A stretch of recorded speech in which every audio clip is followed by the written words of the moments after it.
Warning. It is the opinion of the Forestry Productions LLC and the Working Perspectives podcast that we should inform you that some of the language used in this recording could possibly be considered offensive. You have been warned, so if you decide to listen to the recording, then don't complain about the language.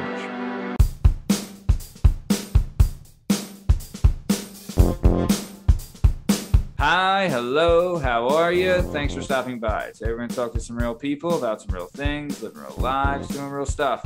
This is the Working Perspectives podcast. I'm Matt Lavelle, accompanied today by jdub, Justin Richardson, the amazing Jana Hehlo, and our special guest today is the one and the only Talisa Samano. You can find all our stuff and all our content and all podcast platforms and YouTube at Working Perspectives Podcast. You can also on Instagram, Working Perspectives Podcast, and you can join us on the Twitter and the TikTok at Working P Pod. If you'd like to be a guest on the show, please email us at workperspectives@gmail.com, and please like and subscribe so we can keep bringing you this great content.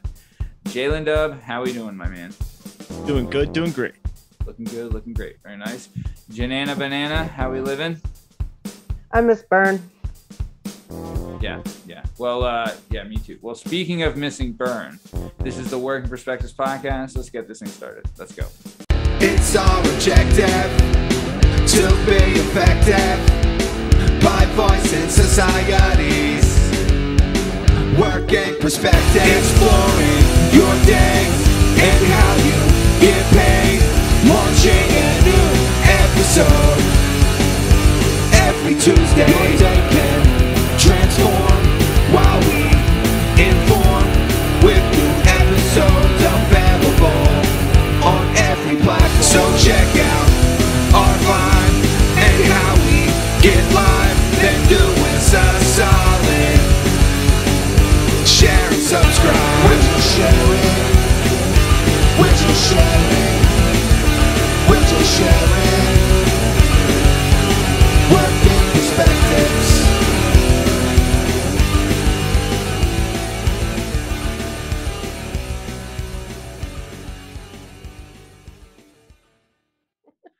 All right. So our guest today is, I'll tell you, Talisa Samano.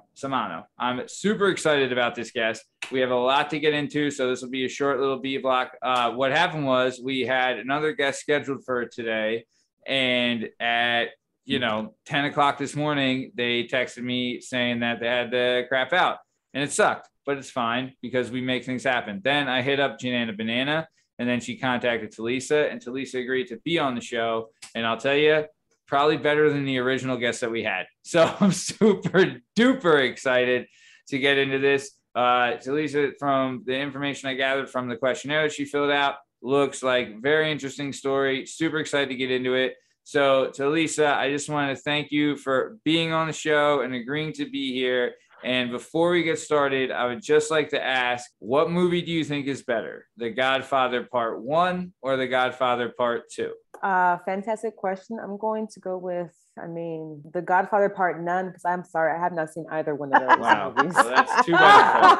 No, my bad. It's all right. We got other questions. Same.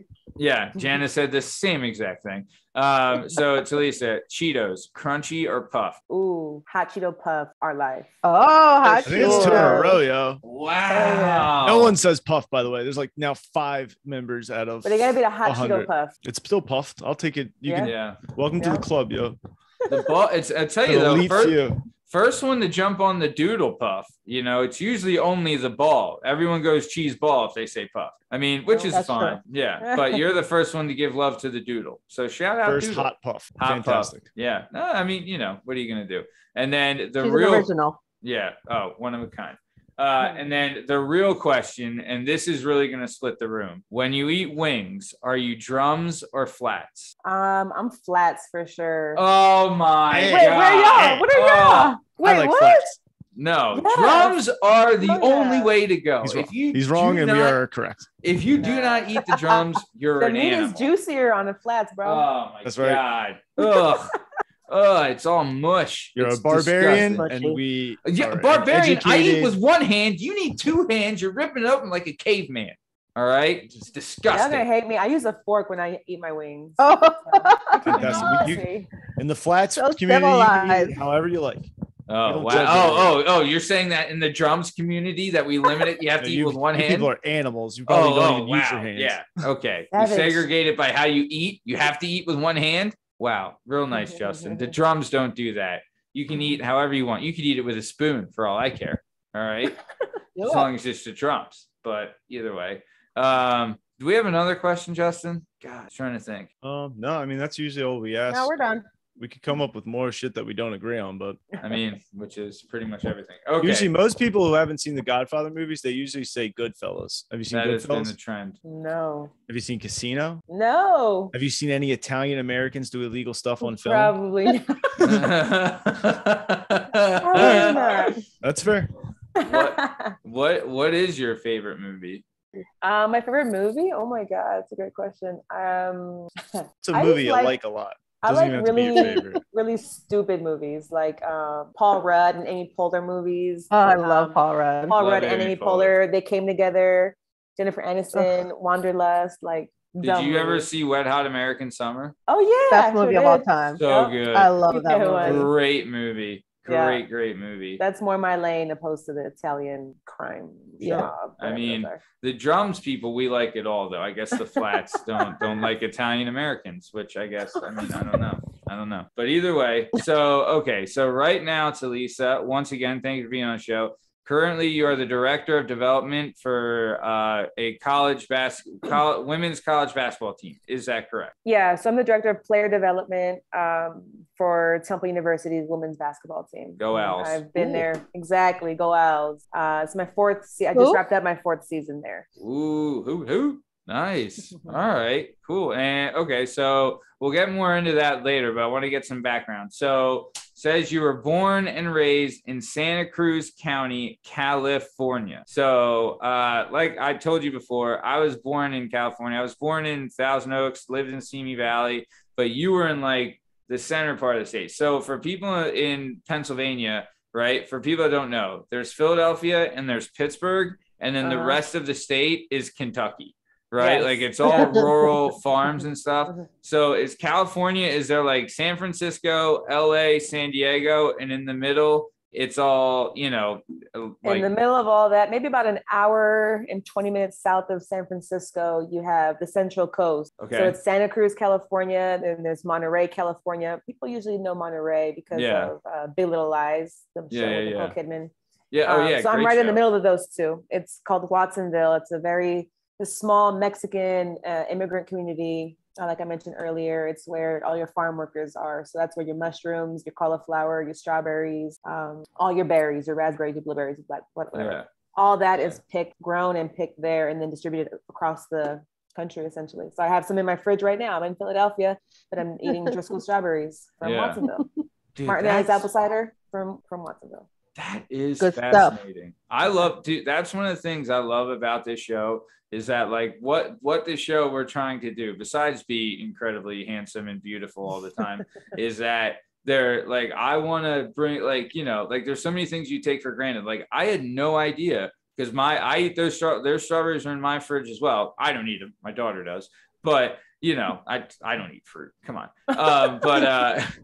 No, I'm just kidding. I eat fruit. But either way, like you don't know where these things come from or how they get there. Like in your mind, you can say like, these are all in a factory and someone blah, blah, blah. But that's not the case. There's like these massive farms that take care of it. So it's crazy to like be able to put, kind of a picture to that. That's really cool. So you're saying like it's a Mexican immigrant community. So like a lot of immigrants will come in there and they'll find work on the farm. Is that right? Exactly. Yeah. So tons of fields out there.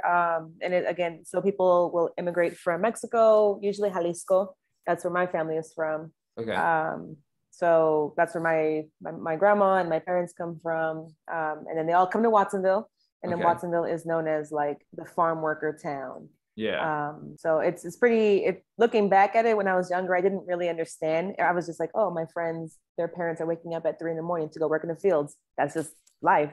Yeah. Now that I'm grown, now that I'm living across the country and I'm grown, I'm like, damn, farm worker rights is a thing. Like, and it's political and all this other stuff, but like, you really understand and start to appreciate the work that they do. That's some hard. That is some hard. That's some hard back-breaking labor. Absolutely. Oh, that is real work, and I bet too. Like, they get shit on, don't they? Right? Like, because it's like it's not government ran. And they are like getting paid under the table, like they can be shit on, and it's not like they get benefits or health insurance or any of that, right? Like absolutely. I mean, well, and it's all the strawberries. You want strawberries? This is the people who provide it to you. They should be treated like the people who provide all the strawberries. These are the people who are putting your salads and your acai bowls and all that stuff. When you drive down the street and you see these giant ass fucking houses, you're like, I wonder what that guy does. You'd be like, oh, that's the guy who provides all the fucking strawberries. You'd be like, exactly. That's the house they should live in.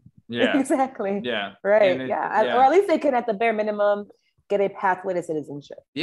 Or they could, just not get run down for their cash and then deported. Plus, too, isn't like drugs, like some of them end up working for drugs, right? Like they infiltrate drugs into like the workhouse, and then they develop a habit, and then all they're doing is like working to get a fix, right? Isn't that a thing too? Like, is drugs bad where you're at? Oh, okay. No, not with the field workers. No, not at least not where I'm from. I mean, in Watsonville, there's gangs. There's the norteños, the sureños, but that's completely. He's still thinking about the Godfather movies. It's hard to farm on. Well, drugs. no, there was like I watched a documentary. I think it was a Vice documentary where they're saying like meth is running wild in parts of California, and it's like the low income, where like people are like, cause people are living in tents and stuff outside, and they'll work at a farm, and then they'll go to work at a farm. And one of the things they'll do is they'll pass around meth, and then you'll get hooked on it, right? You'll work your ass off, cause you're on fucking meth. And then like, then eventually like the money will just be exchanged for drugs, and it'll be a constant flow. I mean, I don't know. Yeah. But it's not where you're at. It's another place. Nah. Yeah. I'm not looking into that though. Yeah, all those farming communities, man. Okay, so wait, when you were there though, you grew up like, and did your parents work on the farm when you were there, or? No, my grandma did. But my parents, they had like my mom, she works for Santa Cruz County in the accounting department, so she has nice. Like a very secure, stable job. Yeah. And then my stepdad, he works in like a printing press where they print like ads and newspapers and stuff. Oh, cool.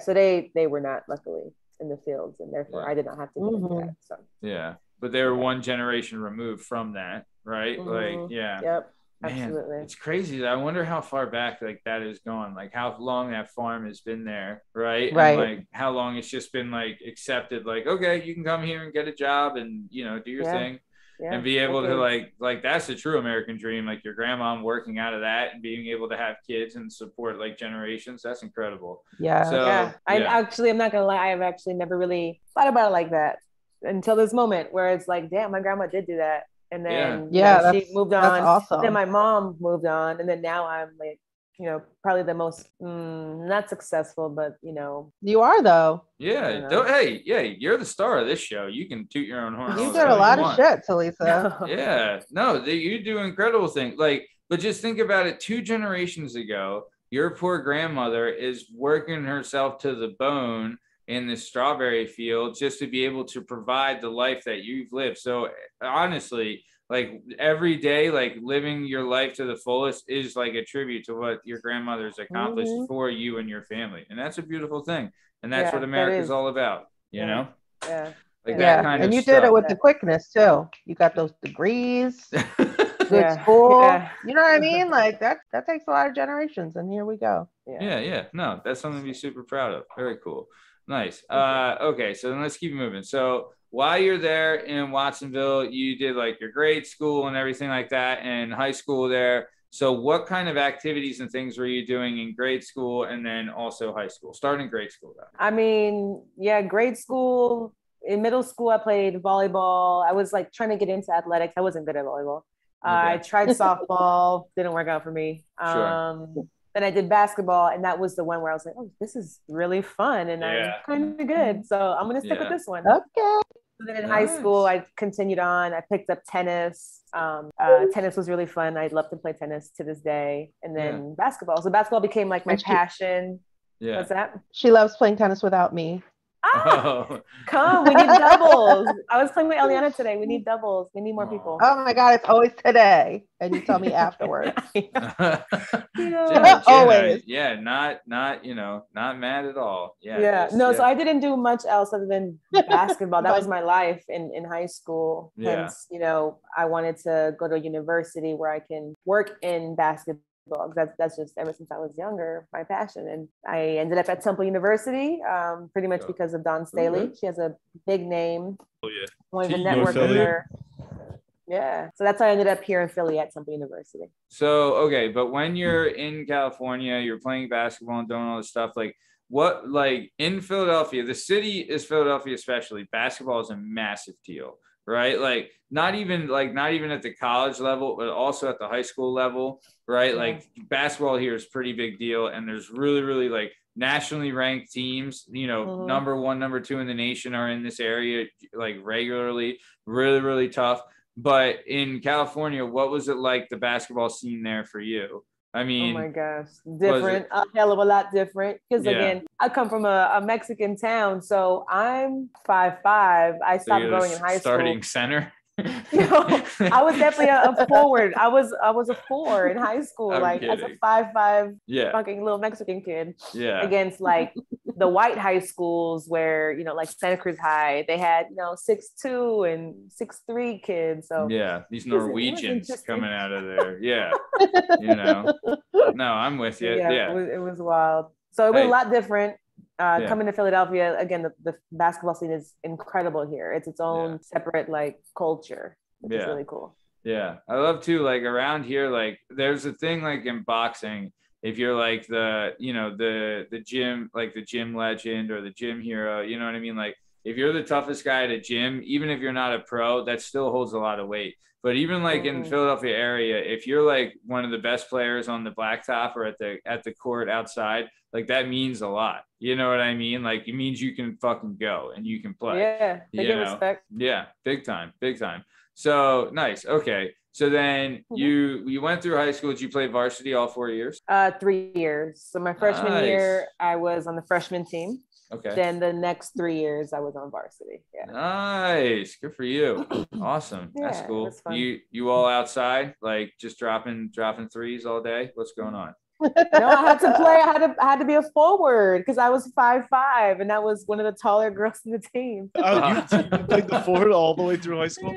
Yes, bro. Yes. I was like, I was been a little like heftier, so I had a little body. I had the body of the girls. Sure. Yeah, why not? Round, mound, or rebound. Box out.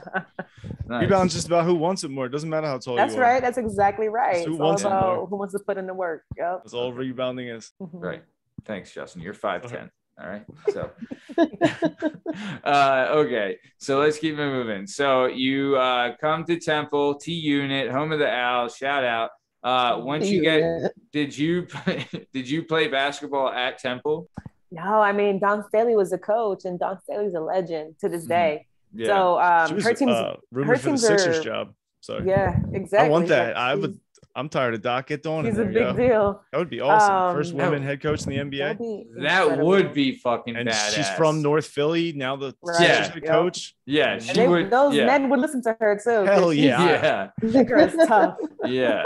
She would put them in their place. Hell yeah. Hell yeah, nice. She would. So I did not play for her. I was a manager for the team for those 4 years. Nice. But you love it. So like you wanted to be around it. And plus too, like as far as women's like Temple, I guess both sides of the basketball program, are they like men's and women? Are they known as just like they're a tough out, right? Like, like you could be Duke or UNC, like you might win, but it's never an easy game. Like it's not a roll. We're always going to be tough. We play with grit. The whole motto is Temple Tough. Yeah. Broad Street Bullies. So definitely, especially the men's side too, like Coach McKee is their coach and he played at Temple. He's from North Philly too. So his whole identity is that Temple Tough, Temple Proud. Yeah. Good. No, that's great, man. I love that. I love because there is like, I don't know, back in the day, right? Penn, University of Penn used to be the #1 football team in the country, right? Like perennial powerhouses. And Franklin Field is the oldest football stadium in the country, right? So like there'd be people lined up around the block. Like, could you imagine if like, like having the Miami of like back in the day, or like Ohio State of college football being a major city? You know what I mean? So like Temple, I could not even imagine that. Yeah, exactly. So like Temple basketball, right? And them being successful and them being tough, it does mean a lot. And I think especially for like the community in the area, because that's like, if you go to Nova, you're a freaking yuck. You know what I mean? And, like, it's not good in Philly. They're not even in Philly. Yeah, exactly. So like I feel like Temple is the city's real team as far as hell yeah. Did you guys watch that new movie with Adam Sandler, Hustle? Yeah. I haven't seen it, but I wanted to. Yeah, there's 6 universities in this area, and they chose Temple to be like where he played. So that's kind of a big deal. Hell yeah. Did you watch it? So that was super cool. Talisa, did you watch it yet? Yeah, I watched it. It was really good. I liked it. It was good. I heard it was good. I want to see it. I heard it was really good. Yeah. I love Adam Sandler, dude. You know what I mean? I know. My girlfriend watched it without me. One of the few movies we would definitely have watched. She's like, "Oh, I watched it." I'm like, "What? You watched the Adam Sandler basketball movie without me?" She's like, "It was awesome." I was like, "She's like, it takes place in Manioc. It was like right by our old place." I'm like, "What?" Yeah. It's like Anthony Edwards was fantastic. Bibbles was in there. Like it was pretty cool. It seemed very authentic to Philadelphia. I remember when he was filming around here. I was working down there. Oh, really? Around it, and everything was blocked off, and people were like, there were Adam Sandler sightings everywhere, and not me, I didn't see him. Yeah, apparently he's like a basketball fanatic. Sandler. Yeah, he actually plays, and he's actually good. That's the funny part. Like, is he good? That's funny. Yeah. He's like Shaq even said, like, because Shaq did a couple movies with him. And he's like on set, like Sandler plays basketball every day. And I don't know if, obviously if you're playing against like Rob Schneider, David Spade, you're going to look like fucking Hakeem Olajuwon. But he could distribute well. He's got a good shot. That's what backboard. That's nice. What Shaq said. That's what Shaq. He's like, no, Sandler can play. Yeah. So nice. Do you ever watch I don't know what it is. I'm hooked on there's this guy, Nick Briz, and this kid, Chris White. And they're like these YouTubers, right? That go to like parks and play at basketball, play basketball at a park, right? And I don't know what it is, but it's entertaining as hell. And if you haven't watched it, never even heard of them. Why? Are they actually playing or are they doing pranks? No, he's good. Nick Briz can dunk Nick Briz can play. So dude, Chris White can play too. Launches, but it pisses people off. And then they almost get in a fight every time. And that's funny. Because he's like a shit talking white boy, you know what I mean? And he's very white. Yeah. Oh, he's like the whitest. And but he's also got but then he, he's good. He's so good. Dude, when I don't want to get too much into it, but OG Savage Squad with Chris White and Carlos and Chauncey and Nick Briz, shout out OG Savage Squad. But either way, a little too much into that. But yeah, no, there's a there's a whole community of ball, hoopers on YouTube that are it's so entertaining. I just can't get enough. But either way, so okay, so let's keep moving. So let's talk about a little job. So what was your first job was when you were here in Philadelphia? Was it while you were at Temple? No, it was right when I graduated Temple University. So I had an internship with the 76ers and community relations, and then I graduated. So fun. What year was that? Hold on. Let's tee it up here. Okay. Yeah. You had an internship with the Philadelphia 76ers, right? Yes. And what the hell was going on? What were you doing there? I mean, it was awesome. It was one of their first, maybe their first year getting the #1 pick back when they picked MC Dub? Michael Carter Williams? No, this was Nerlens Noel. Couldn't even remember who they picked, but it was whatever. So we threw a season ticket holder party, a draft party. We did Read to Achieve programs, summer beach bash. It was a really, really fun internship. I really enjoyed it. So shout out to Mike Goings, who put me on with that internship because we were both Temple alums. Do you remember Evan Turner was their 2010 first round draft pick? They did. Yep. Dude. Drew Holiday was on that team. Yeah. Spencer, what was that guy's name? Thaddeus Young. Mo Spice or something. Thad Young was still there. Spades. Oh my God, dude. Andre Iguodala was on the team. That's Spencer Halls. Remember that dude? Oh man, golly, for nothing, dude, what? I mean, those Sixers teams. Iggy was still on that team. Elton Brand was on that team. Sweet Lou Wills. Wasn't Chris Webber on that team for a little while too? Wasn't Chris Webber on that team for a little while? That was like 2008. Like he was only. I wanted Chris Webber to be so good. Yeah, everyone wanted Evan. Him. Who's the dude who got hurt while he was bowling? Right. And he never played for us. He was a Laker. Andrew Bynum. Oh my God. Sixers. It could just turn into a how bad the Sixers have been. But so you're there in 2010 era. In 2010 though, do you remember like they used to have a special? It was a guys' night special where it was 4 tickets, right? And it was lower level, and it came with 4. You each get a beer and then and a pretzel or something, or beer and a hot dog. For ridiculously cheap. How much was it? And at halftime, you got to meet the Sixers cheerleaders or whatever. Right. Oh. Yeah, and it was like nothing. It was like, I don't know, like $100 for the whole package. It was absolutely nothing. Yeah. Wild. And is that like what kind of stuff did they have you do? Were you setting up like that kind of thing, like specials, or like what? No, I did community relations events, so getting the team out. So Read to Achieve program, we would go to elementary schools, middle schools, and have the players interact with the kids, read to the kids, talk about how reading is fundamental. And then we, like I mentioned, we would throw events like a season ticket holder party or a summer beach bash in Avalon, New Jersey. Yeah. I would do a process like, kids would write letters. Hey, can I please get an autographed photo of so-and-so? We would send that over to them. Yeah, stuff like that. One of them was Matt. So what? I wanted Matt Geiger's autograph. All right. He pulls up his picture. He has it with him. Yeah. But getting into basketball, women's basketball, is super difficult. It's all about who you know, who knows you. Like they say. So when I graduated after that internship, I couldn't get a job in women's basketball. So I stayed in Philadelphia, and that's when I started to work at the Hotel Palomar. I was a front desk agent. I had a whole degree. I was working as a front desk agent for about a year. What did you get your degree in? It was, it is in strategic communications. So my emphasis was in public relations. I wanted to be a PR agent for women's basketball. Yeah. Oh, that's so gangster. Love it. Yeah, it's pretty cool. Okay, so wait. Gotta help BG get out. So, yes, oh my God, free free BG, yo. Shout out. Shout out. Fan of the show. Yeah, get her out of there.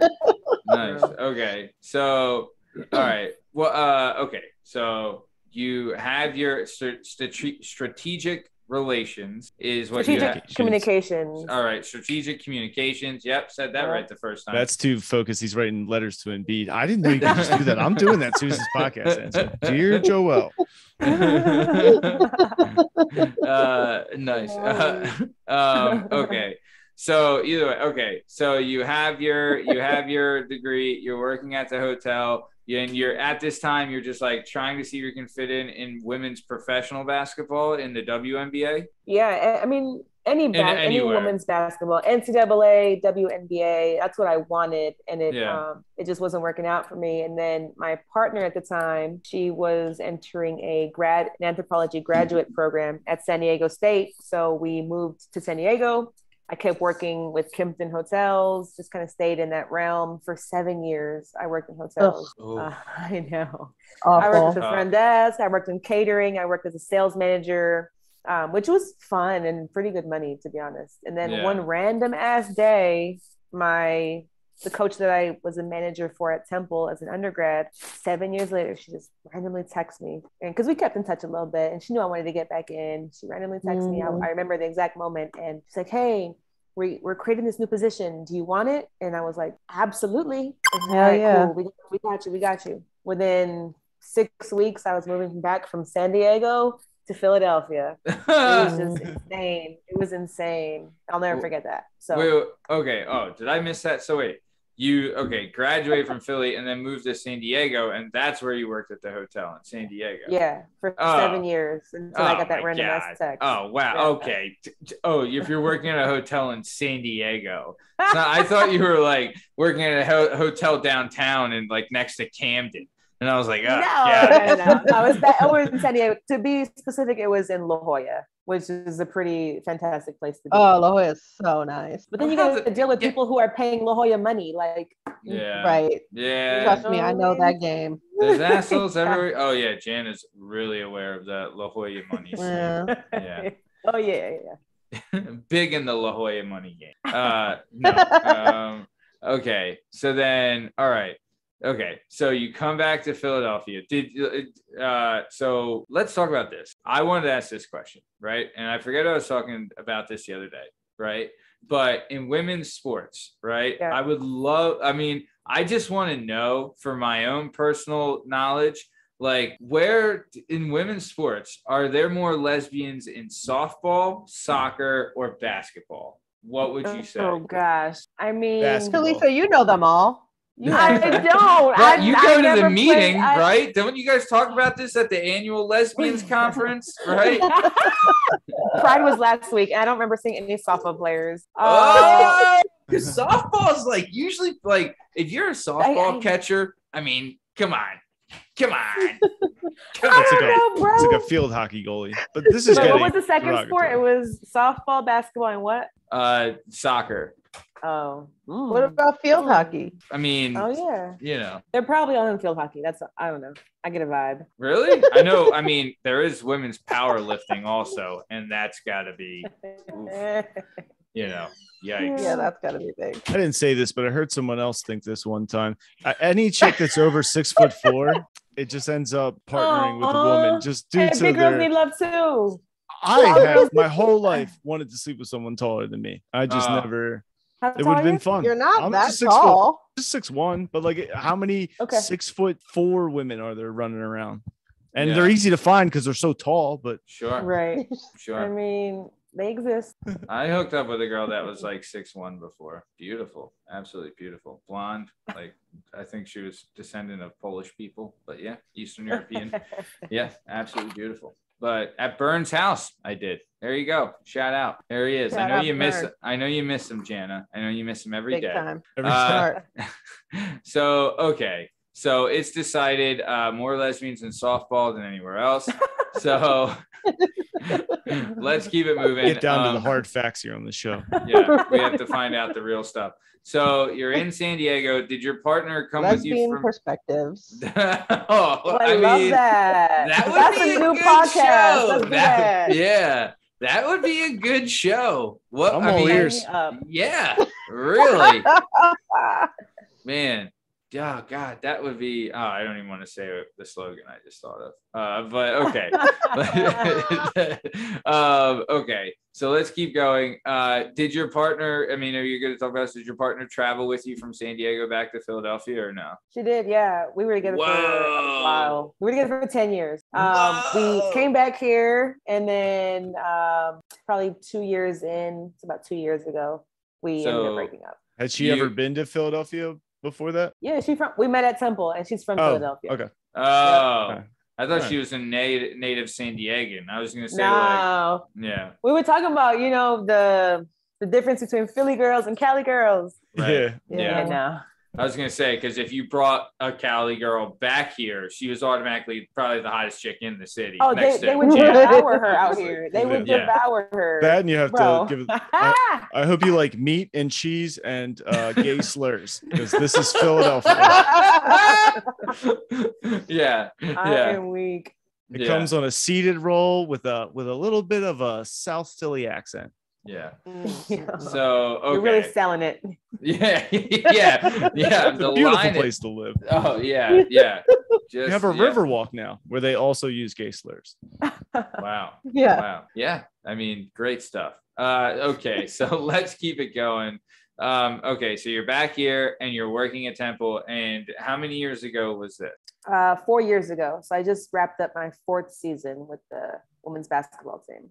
Okay. And you're still going, right? It's not your last season. You're still there. No, right? no. We actually just had a coaching change. Coach Cardoza has moved on, and then we brought in a new coach, Coach Richardson. And so in that transition, usually the entire staff is let go and finds new jobs. So I was like stressed as fuck for about a month and a half, a good 6 to 8 weeks. Yeah. But anyway, the new coach is going to retain me, so I'll be the only former employee that she's wow. I put in a good word for that's you. A huge, like, fuck, a big sigh of relief. So yeah, wow. I'm here for one more year, but I do want to move on after this season. I'm ready to see how other programs work. Yeah, I want to go to the program, see how they operate. But if you could choose, if you could have your choice of is it UConn? Was that where you'd want to go? If you could have your choice of college program, Tennessee, not UConn. get a ladies' pantsuit, take over for Pat.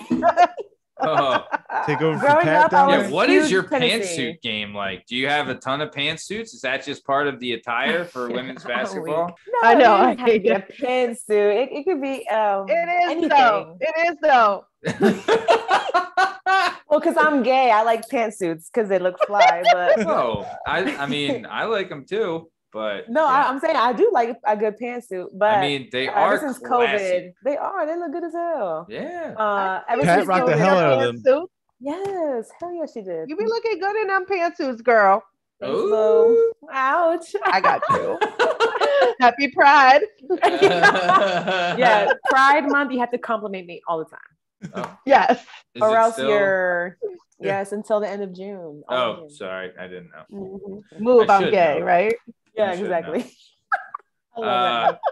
Okay. So all right. So you're rocking pantsuits, you're hanging out at Temple. What would be, if you could choose any, we'll just say any college program, what college program would you want to go, like, learn and work at? I would probably say, just off the top of my head, I like Texas A&M and I like Alabama. Texas A&M has a new head coach, Joni Taylor, and she's brilliant Black woman who's very into social justice and politics. I'm a Democrat, so she's very aligned with what I like, and so she's not just about basketball and winning. She's about forming an entire individual out of her student athletes. What? So I really like to work under people like that. What is your opinion about politics and sports? Like, there's a lot of people that think, that they're athletes and that their political opinion should be kept to themselves. Shut up and dribble. Yeah, exactly. Like there is that thought, and in football, I think football more than anywhere else, there was that argument. But what are you talking about? No, right. These guys, these men and women are professional athletes. They have a platform. Why not use it? Because people who are saying shut up and dribble, well, guess what? Your kids probably look up to these people. So, right. And they're probably just, you're saying that because they disagree with what you're saying. Oh, of course. That's the only reason. Yeah, absolutely. And they think that because they're an athlete, they don't have a brain, which they are some of the smartest people. You can't be in this business and not, know what you're doing. Or else you're going to lose all your money and you're not going to have a job. You have to have some plus too, like, you have to have some strategic thinking just to even be at this level. You have to have a minimal at least. Absolutely. Just the amount of thinking that it takes to be on this competitive level is unreal. But yeah, I agree with you. I agree with you in the fact that they should use their platform to share their opinion, right, and enlighten. But enlighten and maybe influence are two different things, right? If they influence in a positive way, that's fine. But if it's kind of, I don't know. I mean, it's a tough subject, but whether Charles Barkley liked it or not, you're a role model, and people are not interested, but will follow and listen to your opinion. If their words have a little bit of power, and they're not out here saying you need to vote Democrat or else don't even come to my game. Like, nobody's saying that. Yeah, they're just saying, do some research. Here's who I like. Here's why I like them. Do what you want with that information. Yeah, that's Republicans. The spreading of knowledge. Hey, man, the spreading of knowledge. That's all it is, right? But it's okay. So let's keep it moving then. But would you say? I mean, well, I'd have to. I don't know. We don't talk about politics, but we could. But either way. So all right. So Texas A&M, Alabama. Why Alabama? Alabama. I think that Alabama's an SEC.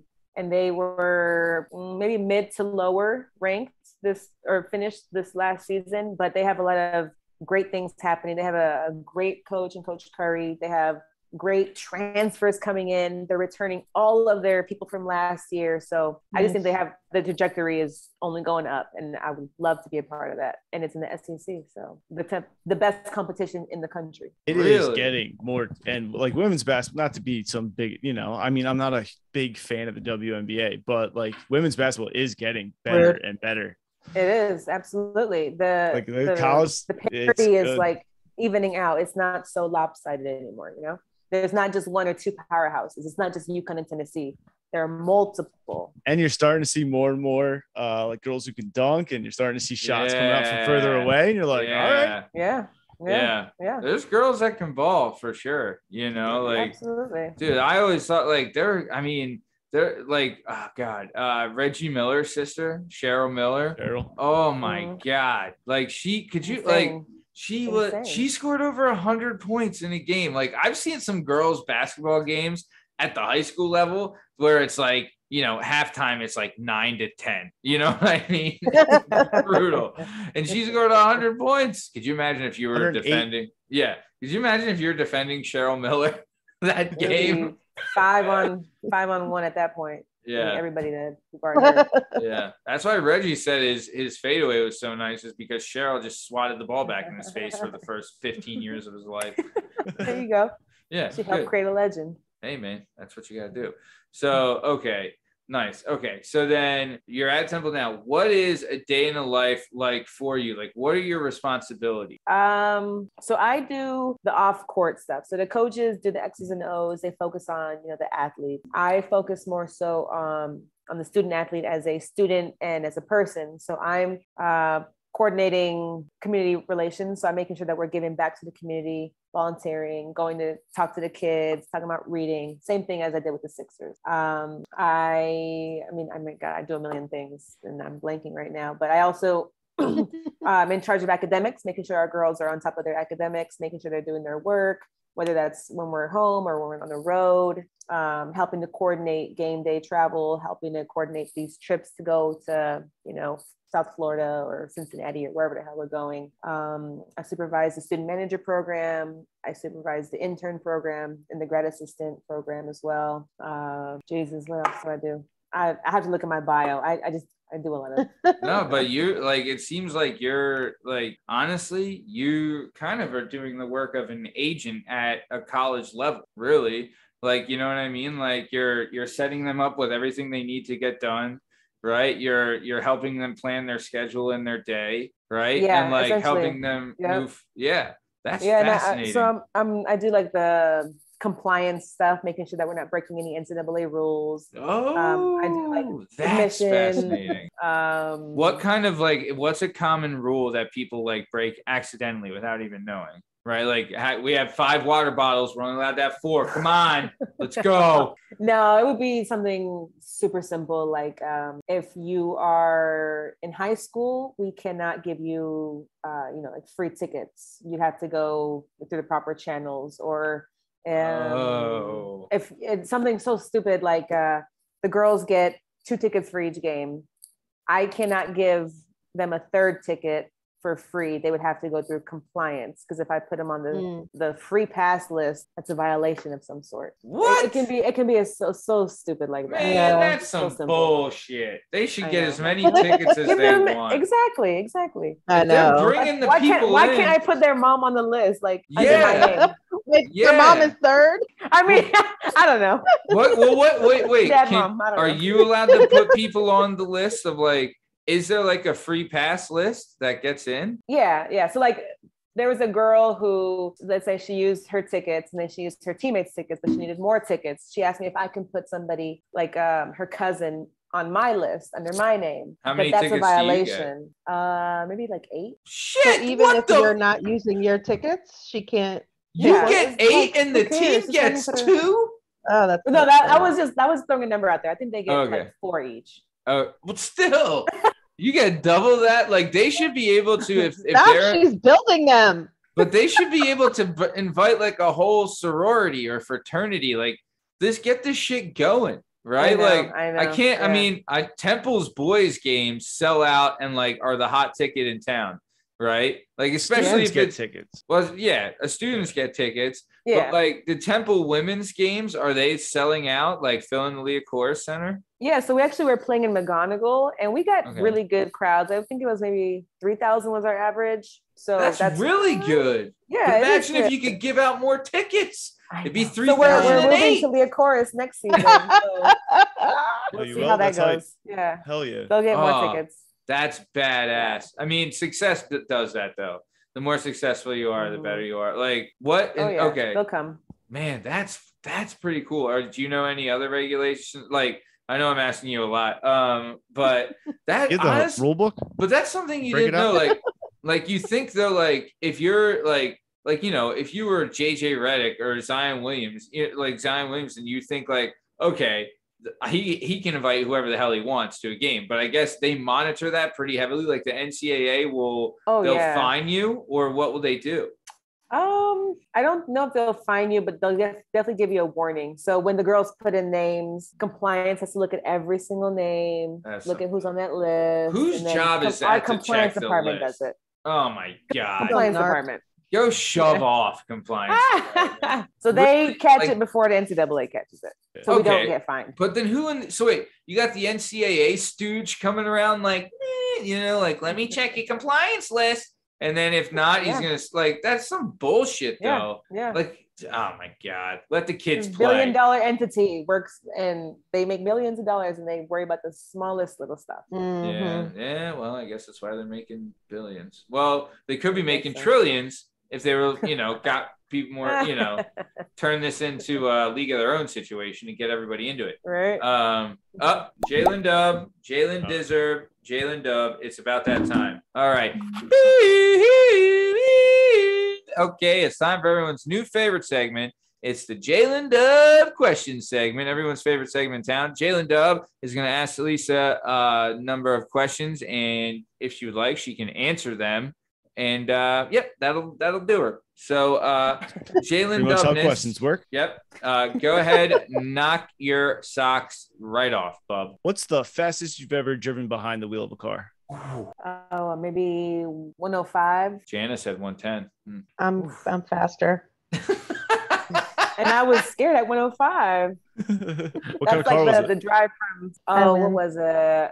Maybe like a Hyundai. But when you're driving from like the San Francisco area down to LA, you take the Grapevine and it's just like a straightaway and there's no cars. There's only like the big rigs on the right. So you can do whatever the hell you want. Yeah. Mine was on the Schuylkill. I'm just like I did 105 on the Northeast Extension today. So, the newer cars are built for it. I used to have an old 97 Jetta that like after you hit 100, the windows would start like I had a 97 Jetta too. I was on ROMs. Nice. All right. I have a small interview portion of this. What's your greatest strength? Ooh, love it. Pantsuits. Strength. You can answer like an actual Aside job. from my pantsuits, I mean, no, I think my greatest strength is lies within me being a Libra and being able to see the good in people. Being able to, yeah. I mean, I'm just gonna say that. Yeah. What's your greatest weakness? Ooh. My greatest weakness is being a people pleaser. Same Z's. Everybody's gotta love me. Feel you on that. Yeah. How did you hear about this podcast? Through Jana. And did you listen to her episode or? I didn't even know I had no idea that she even had an episode. What the fuck, Jana? I sent you 1,000 links today and you were said to text I was busy. Oh, you found out the show exists and are on it in the same day? Yeah. Yes, that's a treat. That is a treat. You're the best. All right. I saw your Instagram. It had 3,000 followers. You guys seem legit. Do you want a moat around your house? Huh? Do you want a moat around your house? Do you get does drawbridge included? Well, I mean, how are you going to get across the moat? Sure. Like around a castle where they have the water and the dragons, and then there's the drawbridge. It keeps the Black Knight at bay, but you have like this trough of water. Whoa! Why does he have to be a Black Knight? So racist. Jesus, Justin. Why isn't he a gay knight? It's just a Black Knight. Yeah, it's Pride Month. What the fuck? The Black Knight is LGBTQ. Yeah. IA.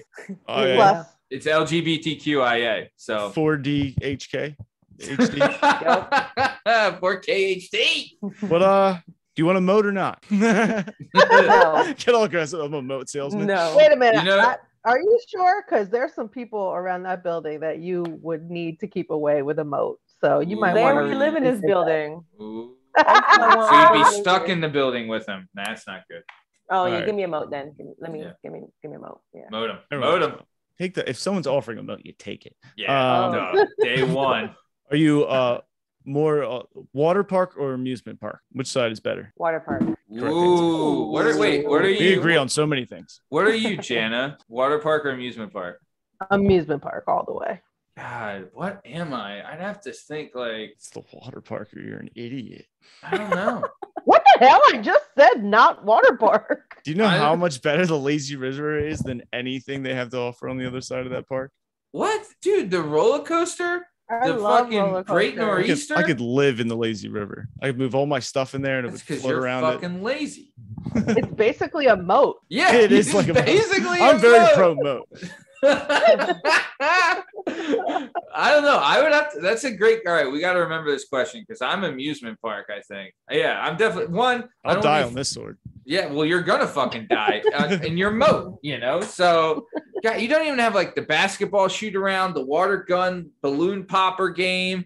Like all the games are there, and the cotton. They're not trying to hustle you for anything in the water park. It's just pure enjoyment and fun. Oh, they're not trying to hustle anything. They're selling a piss pool as a river. People shit in the pools there. But they don't try and sell you hour on the hour. If you go to a wave pool in Wilkes-Barre, PA, there's a guy masturbating in it, and that's a fact. Chlorine just feeds up diarrhea. Yeah, so if you listen to available now on all podcast platforms and YouTube is the 44 Roundtable, and we discussed some of the interesting characters in 44 Pennsylvania. And one of them was the wave pool whacker. Look him up. This guy caught whacking off in a wave pool, indoor wave pool, in a trench coat near 44 Wasn't he PM. like a political person in the area? No, that was another guy. Okay. But yep, so there you go. Got a lot of characters. You're gonna so yeah, just go whack it off in a wave pool, and you want to pick water parks. You're a fucking psycho. No one's beating off on roller coasters. You're just innocent. How can you do that on a roller coaster? Show's gonna descend into chaos. You could beat off on the Ferris wheel. You could beat off on the Dominator. You could definitely beat off on Steel Force. You're beating off on the speed slide, you son of a bitch. Yeah, those potato sacks while you go down the slide. My God. All right, Talisa. Such a coarse material. Yep, really nice. Okay. So Talisa picked water park, which is another incorrect answer. I feel like she would be Godfather Part 1 by proxy just because, It might as well. Just knock them all out. Yeah. We agree on everything. It's really? just Libra. Yep. What other Are you a Libra, Justin? No, but my girlfriend is. I happen to like them. Oh, okay. Okay, nice. What are you though? What am I? I'm a Gemini. Like my favorite American Gladiator. Dude,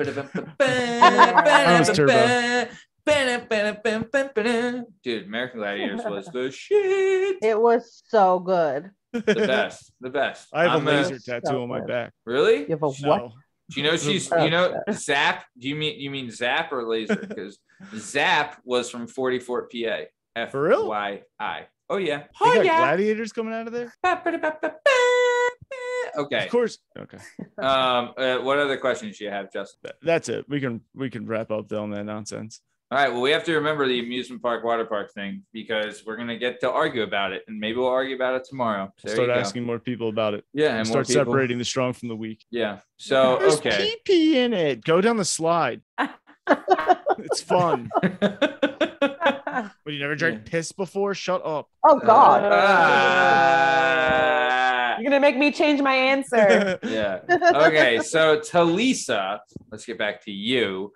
Okay. Well, Justin, thank you for another fantastic Jalen Dubs question segment. You nailed it once again. Yep. Absolutely gorgeous. You're gorgeous, and you're not even wearing a pantsuit. So let's keep it going. Talisa, so you've met a lot of people in in this crazy little game called life. Who would you consider like a hero to you of the people that you've met, or maybe someone you haven't met, but who would you consider to be a hero? You don't have to say me because I'm here. Right. Okay. Obvious so Jana excluded. Yeah. Okay. Yeah. Don't make it well, what do you mean by hero? Like someone that you look up to, someone you strive to be, someone who's like general outlook on life. Yeah. Or just ruin what I was saying. But either way. I mean, honestly, my favorite person in the entire world is Janet Jackson on my shirt. You can see it. Hot damn! That's my girl. I love her. I love her as an artist. I love her as an actress. I love her as a philanthropist. I love her as a person. I mean, I'm a really fucking big fan. Like, I have Janet tattoos. Like, it's crazy. I just think she's an amazing. Would you say that was your first woman crush? Would it be Janet? Maybe. I don't know, because I don't have it's not like a sexual thing with her. People think that very often, but like I've loved her since I was 7 years old. Yeah. Like I just grew up on her music. You're just part of the Rhythm Nation. Exactly. It's called the Jan Fam. The Jan Fam? Yeah, the Jan Fam. So they're the people who are like the fanatics. We go to all the concerts that we can. We follow her. We have her tattoos. It's like a whole thing. But hypothetical for you, right? Yeah. Let's say you go back to San Diego, right? Yep. And you're looking at a San Diego 10. A San Diego 10, right? And she locks eyes with you and game on. You're going there, you're chatting it up, things are going great. You move in together. 7 years later, you're thinking about tying the knot with this person, right? And then you find out that she doesn't like Janet Jackson. What are you gonna do? Well, what are you gonna do? I always ask people on like by the second date at least, typically the first date, but like, what do you think about Janet Jackson? Because the moment that they tell me, oh, I don't really like her, I immediately get turned off. Like, it's just like, do people say that? Do people not like Janet Jackson? How can you not love Janet Jackson? Even with the titty flop, like, come on. The biggest turn off in life. Like, I could never look at her the same again. Was she kidding? Like, how could you not like her? Was she a communist? I was not kidding. I was pissed. I was fucking pissed. She was a dickhead. That is so strange. Has anyone replied, Miss Jackson, if you're nasty? Has anyone replied Absolutely. That? Absolutely. All the time. But look. Scream. Remember Scream? The song with her and Mike together? Mike. So good. It's one of the best videos there is. Best song.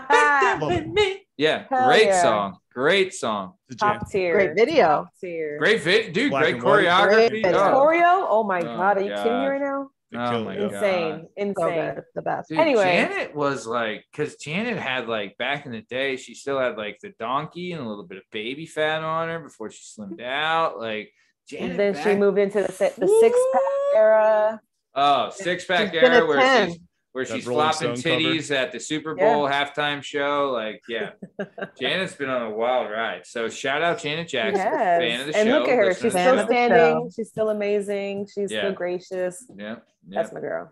Oh, but if I were dating somebody and 7 years later they tell me that, what if they told you that they lied when they said that they lied? Oh my God, what if they told you they were currently planning to kill her? Would you stop them or stay with your mom? I would report them to the FBI. Absolutely. Yeah, they need to die. Stat. Nice. Okay. Very cool. All right. So then let's talk about the future, right? Any plans about the WNBA or the WNBA, as I call it? No, I mean, my next step is going to be women's basketball, but it's not going to be the WNBA. What I would like it to be is the NBA Academy women's program. So essentially what the women's program does, the NBA Academy goes to 7 different countries around the globe. So there's Mexico, 2 in China, there's 2 in Africa, India, and Australia. And essentially, you go to these places, like we'll go to Mexico City, and we put on these academies where you bring the cream of the crop, like the top talent in high school women's basketball. So fun. And you kind of just put them through an academy, you give them training, you give them schooling. And the point of it is to try to get them exposure so that they can come to the United States to play basketball here and get their education. So it's kind of like a pipeline, a high school to college pipeline for kids in foreign countries. Wow. Which is super cool for me. Like for me, the really interesting part about it is you're doing it for Black and brown girls, little Mexican girls who were like me, who come from places where basketball is not big, but if you have the passion and the work ethic and you really, really want it, it can change your life. Try to get you. Yeah. And then at the very least, you'll get an education in America. Yeah, they may not have the same opportunity to receive these things. I bet this. So awesome. How long has this thing been going on? For years? Oh, they 100% do. No, it's fairly new. It's the women's side is in its third year right now, so it's still a work in progress. It's probably changed so many lives already, especially in like Africa and stuff. You know, like if you go to like Nigeria or one of those places, women are still so highly oppressed over there. It's crazy. Oh, absolutely. Oh, that's nuts. So it's pretty remarkable. Russia though? You'd think like there'd be some big old biddies in Russia. You know where you gotta go? The Netherlands. Woo! You get some descendants, some Vikings. Oh my god. The strength of them girls, the strength. Yeah. Buzz's girlfriend. Woof. Okay. So very cool. So that's awesome. So right now that's the thing that you stumbled on this and you want to work with it. Is that like a long-term goal, is to work with the camp? And so you'd be traveling, you'd be meeting all these girls from different countries and like essentially, being. Do you speak Spanish or? Yeah, for sure. Okay, so Spanish. That's probably it would just be cool. Yeah.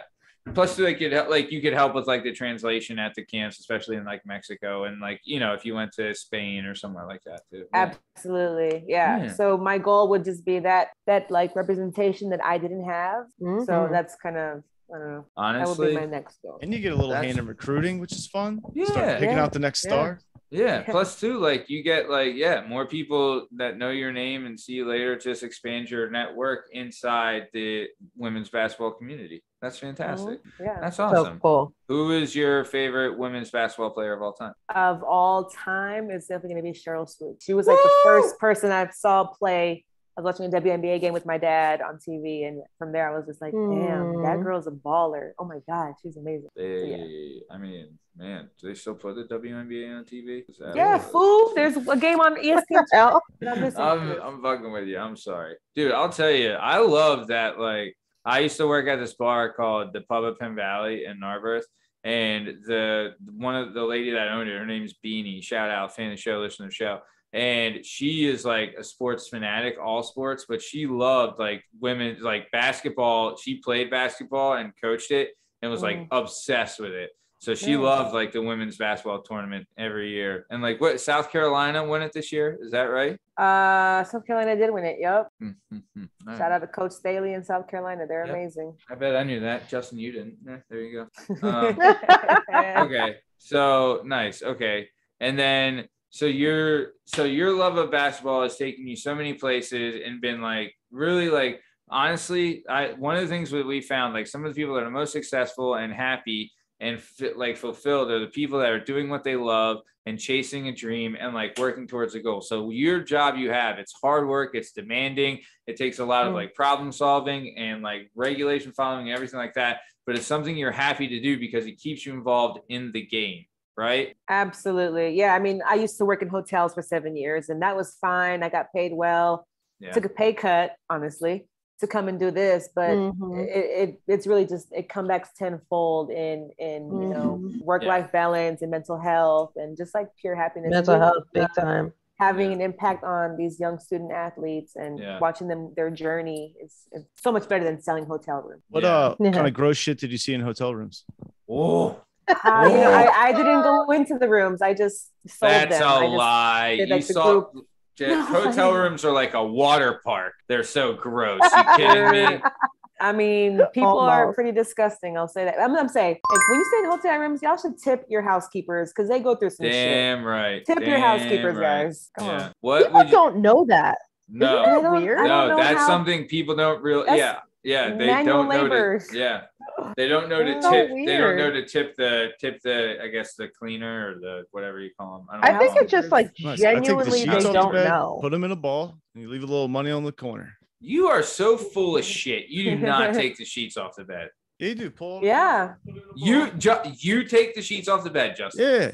And they appreciate that so much. When you take your pillowcases off, when you put all your towels in one pile, you're making their life so much easier. And you clean quicker. The rooms they can clean, the more money they can make. Really? They get paid by the room? Some it depends on the hotel, but some get paid by the room, some get paid by the hour. And also if they're quicker, they'll get a raise. Yeah, and then of course with tips and promotion. That's how they make their money. Okay.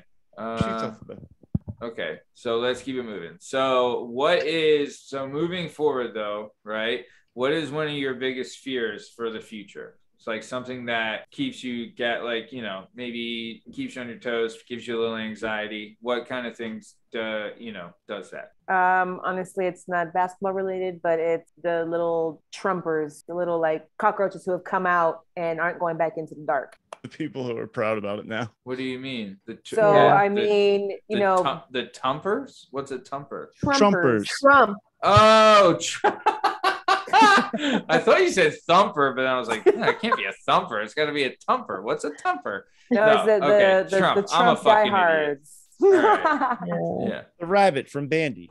Yeah, Bambi. All right, so your fear of like what? Of like the Trumpers taking over? The hate that has been incited, right? Mm-hmm. And he started it. Yeah. And all these people have come out and agreed with him, and so he's given a voice. They just think it's okay. Hate, and now it's become so normalized. So you're saying, like, look, I'm just playing devil's advocate here, okay? I'm not putting my hat in the ring of anything. I'm just playing devil's advocate. So You're saying one of the things you fear is that because of Donald Trump's actions and some of the things he said and done, he's given people the, kind of what they think is like leeway or authority to express themselves by degrading different members of our society, right? Yeah, and it's not only regular folks who voted for him, it's also people who are in the political realm, congressmen, senators, people who probably wouldn't have acted like this. What kind of do you have like an example or something? Like, well, not an example, but like maybe something you've seen that has triggered this kind of anxiety? Like, is it people posting stuff, or is you see people saying this, or kind of like a protest you would see here or there, those kind of things? Is that what would like scare you? Okay, so when you incite this hate and give them a platform, you have the January 6th insurrection, and then you have just last week when wasn't it like about 40 people were arrested by the FBI? What are they called? The freedom? Yeah, it was freedom weird. Fighters or some shit. They were all masked up. Planning to I don't know if they were planning to attack, but a gay pride parade festival what? in the van. Yeah, so just things like that, where this wasn't really happening 6 years ago, but now people are feeling so bold. That's what I meant when you first said it. I was like, people feel like proud about it now. Like they feel like a sense of, we're the counterculture. I'm like, no, you're a fucking racist asshole. Wow, that's scary, because that's like some Nazis attacking the Jews type of shit. You know what I mean? Like unbridled hatred for no reason. Unbelievable. Right. That is scary. That type of hatred is scary. Oh, that's normal now. Mm-hmm. The scary stuff you have too go ahead, Jana. You just have all the people who agree now, and they're just like, oh, well, the president says it's okay, so let me come out of my hole I've been hiding. Exactly.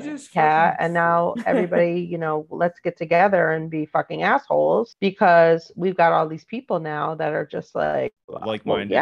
It's cool. Let's do it. And like, what the fuck? Yeah. That made so much sense. When you ask me about my fears or what stokes anxiety, I would say that's what I meant by the Trumpers. The rash actions of racist, inhumane people. Yeah. That is scary. That's scary to think that on any level, though. Right? Yeah. Like, not even like the fact that we're going to be publicly speaking against that, right? Now are we the possibility of being targeted by these people? That is scary. But that's how, like, the fear of that is what gives them power, because it makes some people afraid to speak out about it. But the fact that you have the courage to talk about it and to be able to speak about it and bring awareness to it, that is something special, because no one should be kind of forced into like silence through fear. You know what I mean? This is America. Absolutely. And it's funny because you said it, because even when you asked me the question, I was like, I don't know if I want to say this, because I don't know who's going to be listening to this. I don't want nobody in my DMs. But well, if anyone does have an issue, they can talk to our HR department at 608 Garfield Avenue. So there you go. Nice. Okay, cool. What do you think's better, Kobe or LeBron? I'm Kobe all the way. It's hard to say. How about Mike or LeBron? I mean, I'm not really Team Braun. He's amazing, but I'm not Team Braun in it. You could put him against a lot of people, and I would probably not pick. Do you think Steph Curry ruined the game of basketball? Have you heard this? Fucking people saying this? Yeah, I have. I think I saw a video of they look like some Buddhists up in the mountains of wherever, and they were like shooting them crazy Steph Curry shots, and it's like, that looks fun. How is he ruining the game? He expanded the game, if anything. He made the game more popular, if anything. Dude, him and Dame, like when they hit them shots like 3 steps over the half court, I'm just like, ridiculous. It's fantastic. Yeah, and I'm a Warriors fan, so must be nice. Wow. Are you excited for Cali girl? Play game 6? Yeah, hell yeah. He's gonna do it. Clay hasn't been. That's my favorite guy. That's my favorite player. My favorite NBA player is Clay. I think that's and he's synonymous with being good in game 6. He has not been good in this series. There will be a game 6 in this series, and so he could end it with a fantastic performance. Wow. He deserves that much after being out for 2 years. What did he score? He scored like, what was it? I forget what the stat was. 30 points, 40 points on 11 dribbles, something like that. He has a crazy stat. Something ridiculous. It's ridiculous with 11 dribbles because they were all catch and shoots. And good for Clay. I wonder if he's as good as Nick Briz or Chris White or MK. All those guys. I mean, they can all throw down, baby. Okay, so let's keep it going then. All right. If you could live anywhere, where would it be? I would say San Diego. I love San Diego. I'm trying to move back to San Diego. I'm like same answer. Answer. I've never even been there, and I might have the same answer. I would agree with that as well. It's amazing. You can't go wrong, man. It's so amazing. I love it. The food's great. The people are nice. Is it expensive to live there? It's expensive. So expensive. Yeah. I don't know. I might pick. I mean, I don't know. For me, there's Tirana, which is the capital of Albania. Are you Albanian? Whoa. Are you Albanian? Do you speak Albanian? I do not speak Albanian, but my best friend is Albanian. She's from Tirana. Shut the front door. My best friend is Albanian because my best friend is my wife. So go fuck yourself. All right.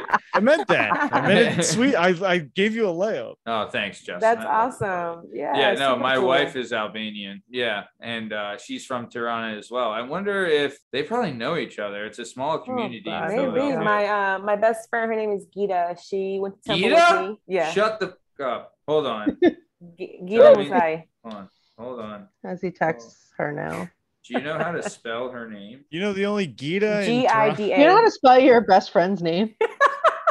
G-I-D as in dog A. Last name Musai. Like. How do you spell that? M as in Mary, U-S-A-J.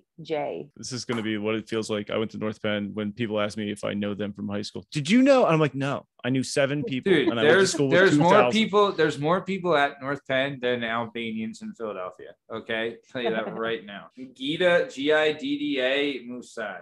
All right. Just one D. G-I-D-A. Oh, fuck on me. All right. Well, we're gonna find out because she's from Tirana, and I've been to Tirana, and it's. She's always trying to get me to go. She's actually going next month. Honestly, I need to go. I know I need to go. Oh, you have to go. Honestly, I'm telling you right now. If I could live there and work remote, I would. It's like one, the economy there, the prime minister is building his economy around tourism, right? Because they have beautiful beaches, incredible food, amazing weather, great scenery, tons of history, right? And they're on the Adriatic Sea. It's 80 and sunny every day. Right. So it's like it's incredible country. They've done a complete flip since, the communist era. Right. Yeah. But it's also very affordable. So they're in the process of building resorts and stuff there. So in the next few years, Tirana and Albania itself could become like the next French Riviera. Greece or something, no? Yeah, exactly. Greece, French Riviera, something along those lines. But yeah. And it's really, really like and the people there are incredible, and they love Americans, which is rare to find. But we stayed at this place called the Rogner Hotel, or the Hotel Rogner, which is the #1 hotel in Albania. It's where like visiting heads of states and stuff would stay and everything like that. And we stayed there, and it was very affordable. And we were in Center City, downtown, middle of the capital of the country in Albania, in Tirana, and it was awesome. And I'm telling you, if you have a chance to go because it's so much fun. Yeah, I'm gonna go with her next year. I'm gonna make that commitment because she's always Like, it's been my best friend for like over 10 years. And she's always telling me, come to Albania. She goes every year. Yeah. So I'm going to do it. I'm going to do it. Yeah, you heard it here. She made a commitment. Yeah, we should all go. We should do a working perspective, a lesbian perspectives podcast from Albania. Live from Albania. She is Live from Albania, lesbian perspectives. So I want, okay. So then, well, I guess, I was going to say text Gita if she knows my wife, but I won't say my wife's. But okay, so let's keep it moving. Nice. So, all right, San Diego, the Wales Vision. All right. Did you have, when you were coming up, did you have a favorite family vacation? Yeah, for sure. Every winter, so I'm from Santa Cruz County. It's like on the beach, whatever. It's nice. But every winter we would go to Lake Tahoe and Reno. So we do a little family trip over there, and we got to be in the snow, and we got to hang out. And if anybody's been to Lake Tahoe, it's absolutely gorgeous. You know, obviously the lake and just the casino, Circus. It's super fun. Yeah. I want to go. I've never been. I've seen pictures. My friend goes. Amazing. Godfather Part 2 was filmed Lake Tahoe, just letting you know. Really? Oh my god. Yeah, bringing it back to Godfather. So nice. That is pretty cool. I did like to when I lived in California, we would go to. They had like these camps that you could go to. Like this one place was like they called it our ranch in the mountains. It was an awesome place. You could ride ponies and all that stuff. But no, California is a cool place. Never really thought like I fit in, you know, obviously we know about why, but let's keep it going. So what would you say is your favorite thing about your current job? My favorite thing about my current job is that I get to work with just an amazing group of people that are my staff, and also an amazing group of people that are the girls in the team. And just their personalities are amazing. Everybody's super welcoming. It's definitely a family environment. So it's a family away from my family. Do you think that like having that group of people motivates you to work harder, or does it something like, do you have something else that you find as your motivation for your hard work? My motivation is really just to help these young student athletes develop into, you know, young women who are going to go out into the world and do amazing things, and being able to follow them post graduation and see what they're up to. I think that's really cool. Just kind of, I don't know what the word is, but you know, how do you say like follow their journey? How do you say teach one? Like I teach you, you're gonna teach it. They can pass it along. Yeah. What, inspire? I forget. It's like teach one, each one teach one or some shit. Yeah, each one teach one. Yeah. Essentially, you're making the world a better place because you're building a network of good people. What is it? Each one teach one? I've never heard that before in my life. I think I made it up. I don't know, but girl, that's the thing. I might be using it wrong, honestly. Yeah. Well, either way, I'm sure it looks good in a pantsuit, whatever it is. So, it looks great. Yeah. Nice. And then what would you say is your biggest complaint about your job? Like, what is the one thing that you're like, God damn it, if we just had we could do this, if we got this, what is it? We know Max is more free tickets. That's his complaint about your job. Mine would be more pay, a higher pay. Damn, get that bread. Yeah, hell yeah. Yeah, if you were working at a hotel making more than working for T-Unit, then you should be getting some more cheddar. Absolutely. Nice. Okay. And then, has any of the Temple girls been drafted to the WNBA? Yeah, for sure. I mean, Candace Dupree, she just retired last year, but she was 8th all-time in scoring, maybe 4th all-time in rebound. Like, she was a WNBA like superstar. So she was really amazing. We have a girl right now. Her name is Shea Petty. If you've heard of Diana Taurasi plays for the Phoenix Mercury. Shea is her teammate. Okay. So we got a couple girls up in there. What? Yeah.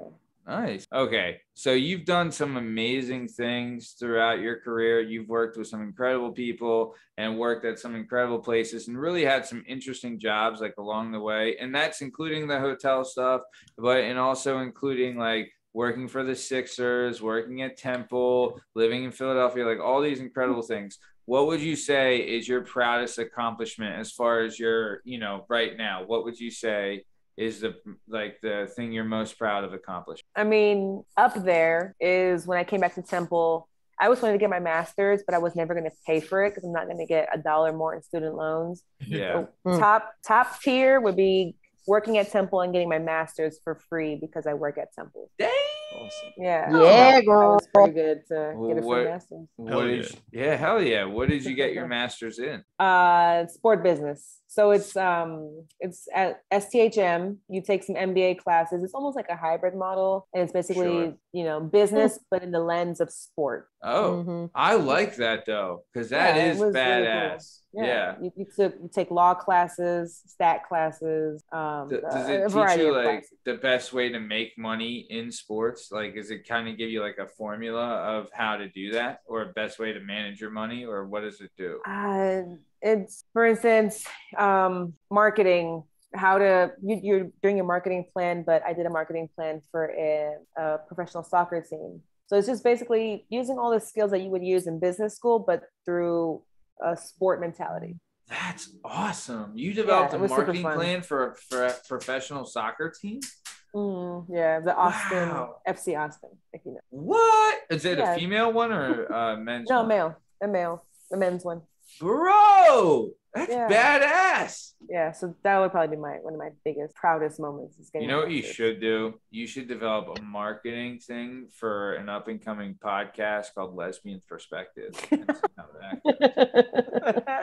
Who's the most famous person you ever met? Woo! The most famous person I ever met, I will say, is Janet Jackson for sure.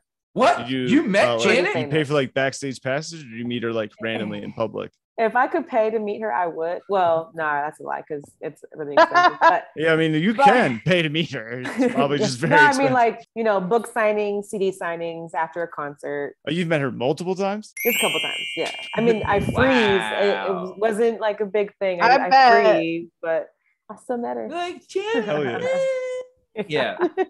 She's like, she's telling her security guard, like, all right, Big Bruce, like, creep. No, she's amazing. She'll come out to everybody and she'll greet you and thank you for coming to the show. Man, what's your voice sound like in person? It's always like the most delicate voice ever. Like that, like, thank you. It sounds real soft. You guys are so sweet. I can't thank you enough for coming out here. This is so great. I feel so honored. That's hilarious.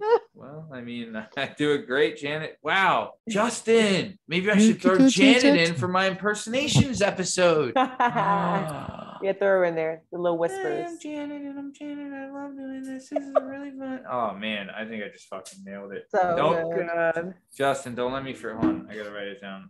All right, so let's keep it moving. So when you're sitting around and thinking about pantsuits and having a good time, what would you say is the thing that like continually makes you laugh the most? What makes me laugh the most?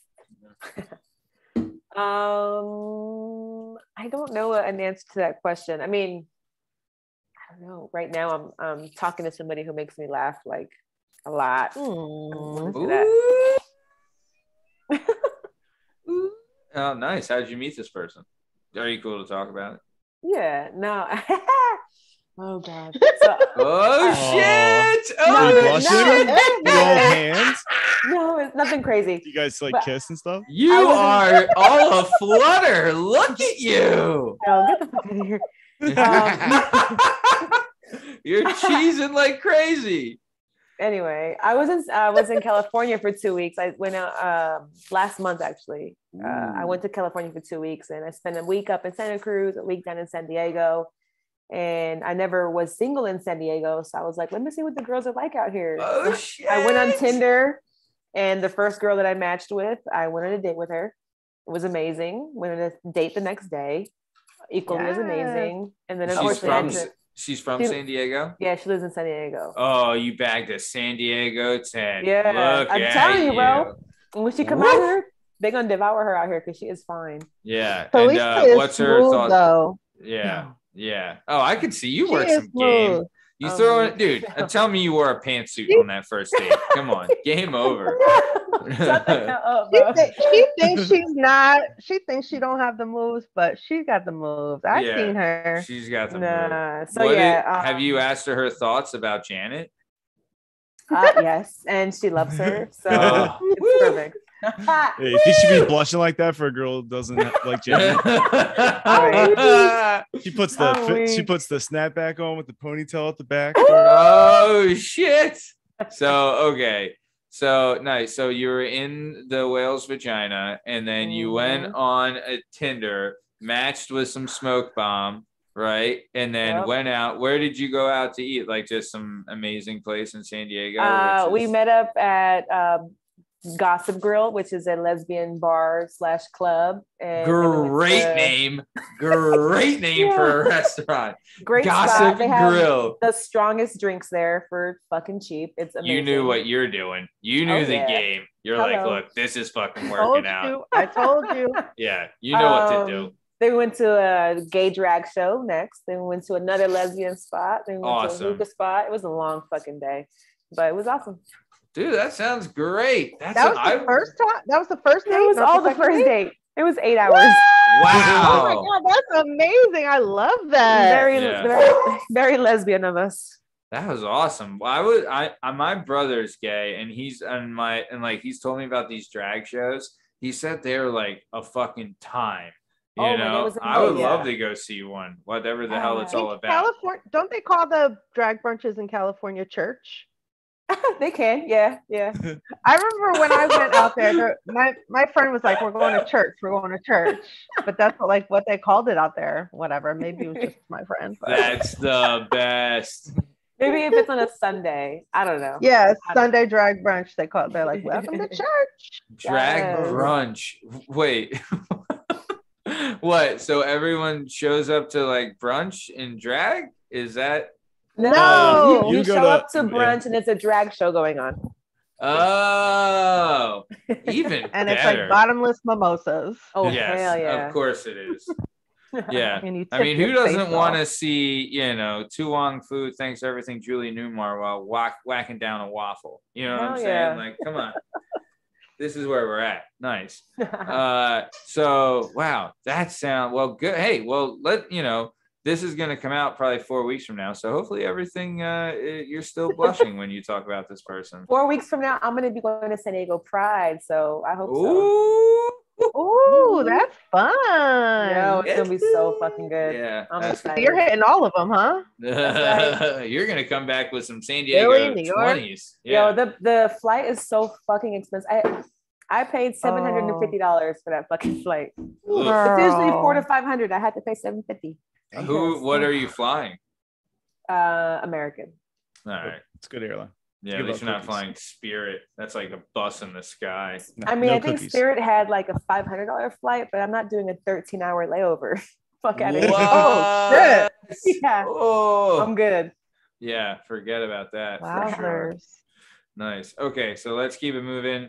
What's the last movie you saw in theaters? The last movie I saw in theaters was Doctor Strange or Doctor Who? Doctor Strange 2, the Multiverse of Madness. Yeah, that one. Yep. You're into Marvel? No, it was a date, and the girl's into Marvel, and she took me to see it. So San Diego? Was it San Diego? Another girl? This movie just came out. How many dates are you going on? Wow. Came out a while ago. It was like right before San Diego. I warned you. Wow. Wow. What's your go-to karaoke song? Oh, I don't really do. I gotta be real drunk. I'm too shy for karaoke. Okay. Right. Yeah. Mm-hmm. We're gonna do it though. Yeah, but I have to be really drunk. Our friends really drunk. Gonna do it. And they have private rooms down here. We're gonna do it. We're gonna get one. I've been planning it in my head. Yeah, I'm down. Yeah. I've been planning it in my head. It's gonna be real. What's fun. your go-to karaoke song, Banana? Yeah. I don't know. You know what I like to do? I Want to Dance with Somebody, Whitney Houston. Ooh, yeah, classic. That's a popular one for sure. Jalen, what is your karaoke banger? I have never done karaoke. Ooh. All right, also, the one time that I did do karaoke, it was Scream. Oh, yeah? Oh, for real? You did Scream? I did. It was a duet. Wow. Stop pressuring me. I don't know what I would do. You and Talisa could do Scream. Yeah. Jackson Brown's Dr. My Eyes. I'd do that song. Here's some safe ones. My go-tos are Tainted Love by Soft Cell, right? Always a classic. Always brings the house down. or these eyes are crying. Yeah. These eyes, classic. I actually sang that to Jana at karaoke at Yates Bar one time. So, Jana, can't believe you forgot. I do remember that, Jana? Sure don't. Not even a little bit. Yeah, let's keep it moving before my heart breaks anymore. Okay. I owe you one. I owe you a song. Mm-hmm. So, Lisa, what is your favorite book that you've ever read? My favorite book is this one right here, actually. It's called For Brown Girls with Sharp Edges and Tender Hearts. And essentially, you can't really see it, but every chapter is about something different that a brown girl goes through. So one will be about colorism, imposter syndrome, politics of respectability, toxic masculinity. Beep, beep, beep, beep, beep, beep. Okay. Colorism and imposter syndrome. What are those? Wait, tell me the name of it. I need to send it to my best friend and my goddaughter. Yeah, it's For Brown Girls. I don't know what you can't say. With Sharp Edges and Tender Hearts. We'll have the link in the description of this episode for all this. Yeah, it's really, really nice. It says it's a love letter to women of color. But it just talks about what it's like to be a brown girl navigating white spaces, and that looks like it can be colorism within your own community, So colorism is when people can judge you based on the complexion of your skin. But isn't that racism, right? Like it's the shade.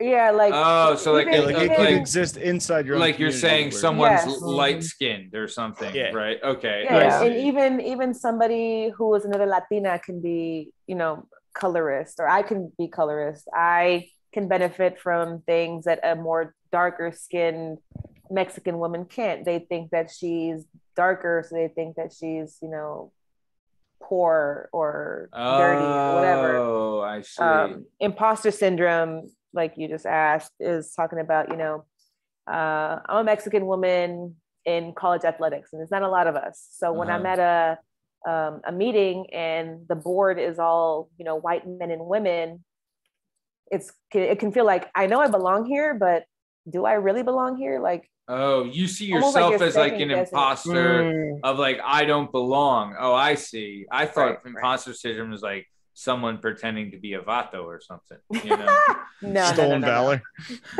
Can I ask you this? Have you ever been like, do people confuse you for a different race ever? Is that like, like, people, what is that? People have said I look Middle Eastern. People have said I look Indian. I could see Middle Eastern a little bit. But I could too. Just because you have dark features, though. And I don't mind it. I don't care. I used to be called Italian my whole life, right? And well, that must have been terrible for you. Yeah, I don't know how you ever got through it. I was called Italian my whole life, but my whole life I thought I was German and Irish. So I was like, nope, no Italian. Found out this year, my mom did the 23andMe, found out that grandma did a little stepping out with old Butchie Palumbo. And I'm Italian. So they were right this whole time. I'm Italian. Hey, Paisan. Yeah, that's me. So, yep. So shout out granddad, whoever you are.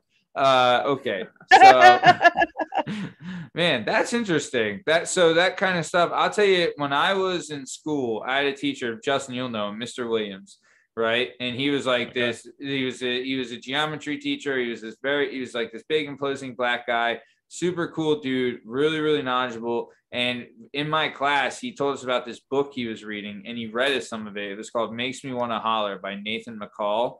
And after, I remember, like, I used to have to ride to Vinny T's. It was an hour and 17-minute train ride one way. So I would read on the train, and that was one of the books that I read on the train. And it is fascinating when you read someone else's point of view.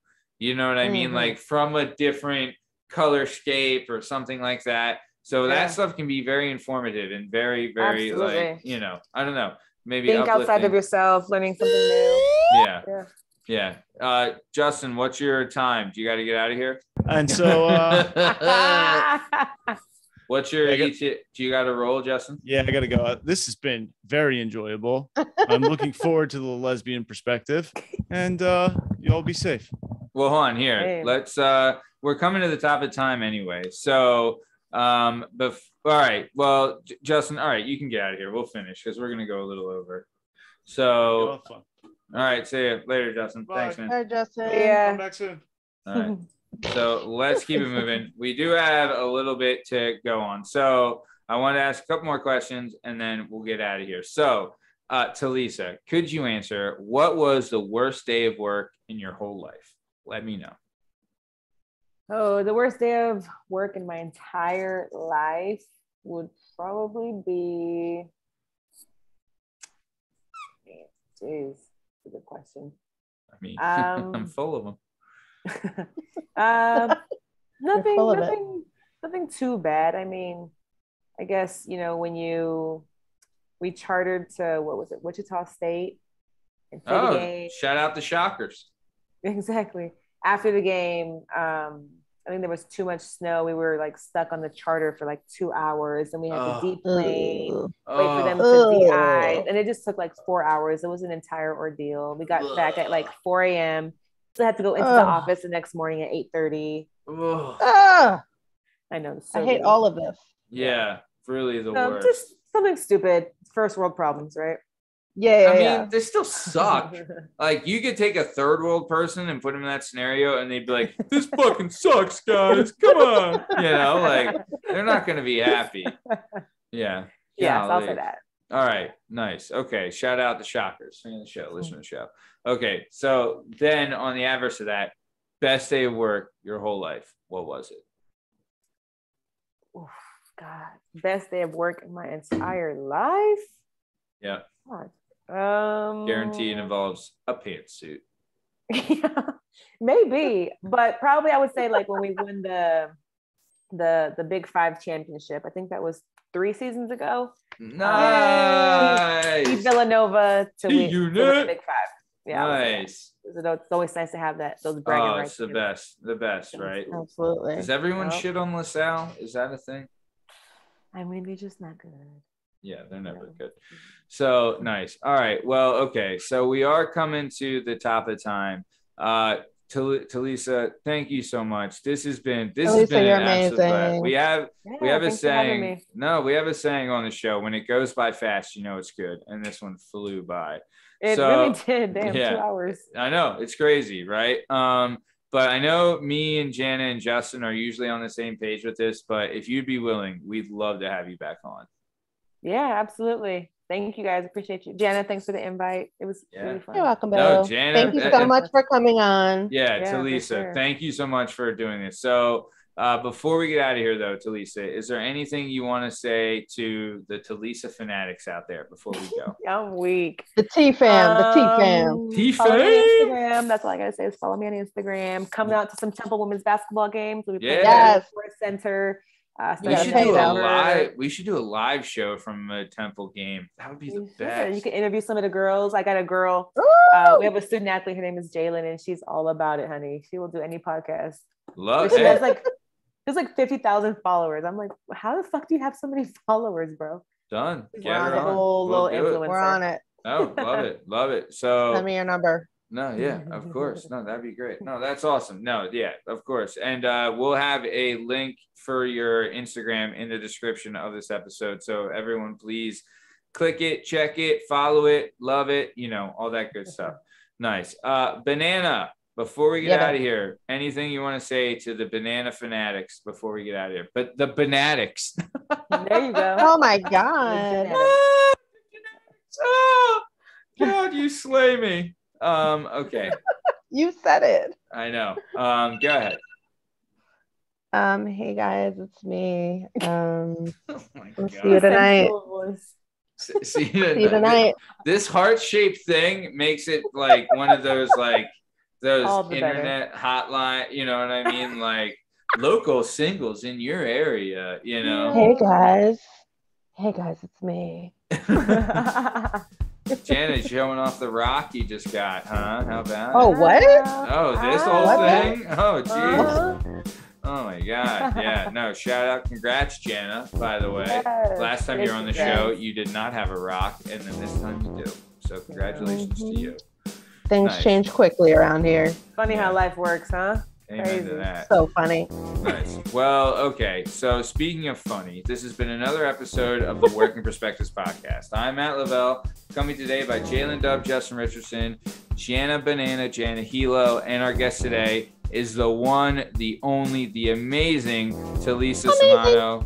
Amazing Talisa Samano. You can find all our stuff and all our content and all podcast platforms and YouTube at Work Perspectives Podcast. You can also on Instagram at Work Perspectives Podcast, and you can join us on the Twitter and the TikTok at Working P Pod. If you'd like to be a guest on the show, please email us at workperspectives@gmail.com. And please like and subscribe so we can keep this party going. This has been another episode of the Working Perspectives Podcast. Thanks for listening. Stick around for the ad read. Thanks. See ya.